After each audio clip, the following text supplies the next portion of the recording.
বাদী ৭২-এর সংবিধানের কবর রচিত হবে। এই সংবিধান আমাদের আছে, এটা নিয়ে দেশ চলবে না। আপনি সংবিধান পরিবর্তন করবেন, হোয়াট ইজ ইউর অথরিটি? আপনার সেই অথরিটি কোথায়? সেই জন্য কমিশন একটা রূপরেখা দেবে, কিভাবে সেটা সংশোধন করা হবে, কি আইনগত কি প্রক্রিয়া হবে, সেগুলো যখন আলোচনায় বসবে আলোচনার মধ্যে তারা ঠিক করবে। ম্যাড ভার্চুয়াল ম্যাড না, একদম লাঠি দিয়া ম্যাড, বেদম পেটানো হবে, একদম ধরে রাস্তায় ফেলে পেটানো।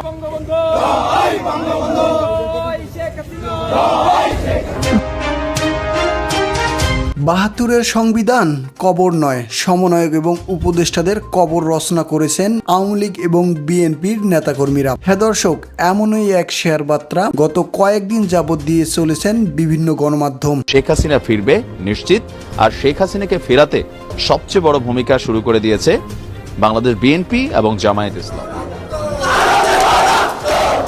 বছরের শেষ দিন ৩১ ডিসেম্বর, জুলাই গণ অভ্যুত্থানের ঘোষণাপত্র দেওয়ার কর্মসূচি নিয়ে শুরু হয় নাটকীয়তা।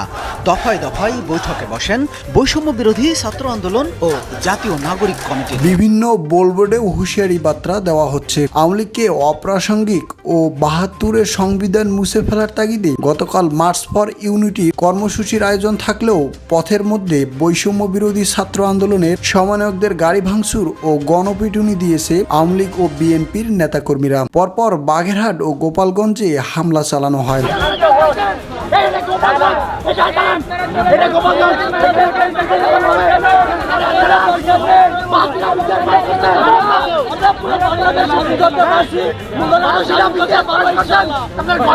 সমন্বয়করা ৩০ লক্ষ শহীদের সাথে ৭২-এর সংবিধান কবর দেওয়ার হুঁশিয়ারি দিলেও তা সম্ভব না বলে জানিয়েছেন আইনজীবীরা। তারা বলেন, সংবিধান কারো বাপদাদার সম্পত্তি না, যে ঘোষণা দিলেই তা বাতিল করে দেওয়া হবে। সংবিধান সংশোধন করে যাবে, আপনারা সংবিধান সংশোধনের জন্য সাজেশন দিতে পারেন। সংবিধান সংশোধন করার জন্য আপনারা কি? এই দেশের সংবিধান হয়েছিল মেম্বার অফ কনস্টিটিউশনাল অ্যাসেম্বলি, তারা করেছিল। এটা আমার কাছে মনে হচ্ছে আজকের পরিস্থিতিটা স্বাভাবিক নয়, একটা অস্বাভাবিক পরিস্থিতি সে বিরাজ করছে। যে অস্বাভাবিক পরিস্থিতিটা আওয়ামী লীগের সময় ছিল, ১৭ বছর আওয়ামী লীগের বিরুদ্ধে যুদ্ধ করেছি, আমাদের কি আবারও যুদ্ধ করতে বলেন? সংবিধান বাতিল করে দিতে চান, নতুন সংবিধান করতে চান। আপনি যদি সংবিধান বাতিল করে দেন, নতুন করে যদি সংবিধান রচনা করেন, কি করবেন আপনারা?